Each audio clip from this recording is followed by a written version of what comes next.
Hello, তোমরা সবাই কেমন আছো বন্ধুরা? তো বন্ধুরা, আজকে আবার চলে এসেছি আবারও একটা মিনি ব্লগ নিয়ে। তো বন্ধুরা, আজকের মিনি ব্লগটা খুবই ইন্টারেস্টিং হতে চলেছে, কারণ এটা হলো এই শীতের আমাদের লাস্ট ফিস্টই বলতে পারো। কারণ এরপর তো শীত চলে যাবে। আর দেখো, কথা বলতে বলতে আর এদিকে আমাদের ছোট্ট ডোরেমন এসে গেছে। এসে এত জোরে জোরে দরজা ঠুকছে, কি বলবো। আমি তো ভাবলাম কে এলো। তারপরে আমাদের ভাই লোক সব এসে গেল। তারপরে এখনও আমার বরমশাই আসেনি, তার জন্য আমি এদিকে তারপর চলে এলাম রান্নাঘরে।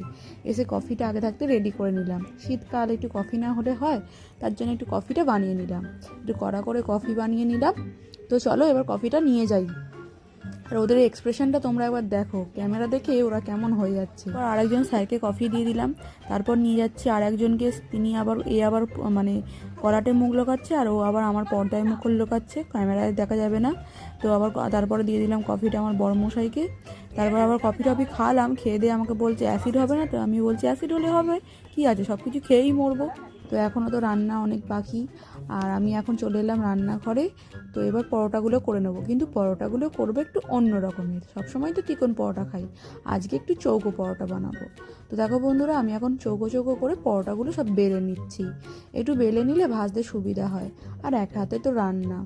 তো যাই হোক, একটু বেলে নিলাম আমি। তো এখন দেখো, মোটামুটি 4-5টা করে বেলে নিচ্ছি, আর এদিকে ভাজছি।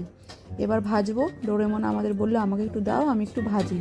তো এদিকে ডোরেমন আমাদের পরোটা ভাজছে, আর এদিকে দেখো আমি ম্যারিনেট করছি চিকেন কাবাব বানাবো। তো তার জন্য বন্ধুরা সমস্ত কিছু মশলাপাতি দিয়ে দিচ্ছি, ধনে জিরে লঙ্কা হলুদ যা কিছু ছিল ঘরে আর কি, কোনো কিছু আলাদা করে কোনো কিছু নয়। আর সাথে দিয়ে দেবো টক দই। তো টক দইটা দিয়ে ভালো করে মিক্সড করে নিলাম। এবার মিক্স হয়ে গেছে। কাবাব মশলা আনতে ভুলে গেছি, তার জন্য দিয়ে দিলাম, ঘরে ছিল চানা মশলা, তাই চানা মশলাই দিয়ে দিলাম। ফিশটাতে এই সমস্ত কিছু চলবেই, এই সমস্ত না কিছু হলে ফিস্ট হয়। তারপর চানা মশলা গরম মশলা ভালো করে দিয়ে কাঠির মধ্যে গুঁজে নিলাম। নিয়ে একটা ফ্রাই প্যানের মধ্যে দিয়ে দিলাম তেল। তেল দিয়ে এবার বসিয়ে দিচ্ছি। ডোরেমনকে বললাম তুই একটু ব্রাশ করে দে। তারপরে আমি এবার কাবাবগুলো কাঠির মধ্যে সমস্ত কিছু গুঁজে রেডি করে নিলাম, নিয়ে একটা একটা করে সাজিয়ে দিলাম। এবার আস্তে আস্তে কাবাব হোক। তো আর এদিকে দেখো আমার বড়মশাই একদম চিকেন করে রেডি করে রেখেছে, আর চিকেনটা দেখেই বুঝতে পারছে হেভি হয়েছে। তারপরে আমাদের কাবাবও রেডি হয়ে গেল। তারপরে আমি আবার রুটিগুলো বানিয়ে নিলাম। এই রুটি আর পরোটা দুটোই করছি বন্ধুরা, যার যার যেটা ভালো লাগবে সে সেটা খাবে আর কি। আর ময়দার রুটি করছি। ময়দার রুটি তো জানো বন্ধুরা, দারুণ লাগে খেতে চিকেন কষা দিয়ে। তো তার জন্য ময়দার রুটি হচ্ছে। তো রুটিগুলো আমি একদম রকেটের মতো সেঁকে নিলাম ঝপঝপ করে। আর আমাদের একদম নরম নরম তুলতুলে রুটি রেডি হয়ে গেছে। তো চলো এবার খেয়ে দেখি কেমন লাগে। দারুণ! বরমশাইয়ের হাতে চিকেন আর ময়দার রুটি সুপাব।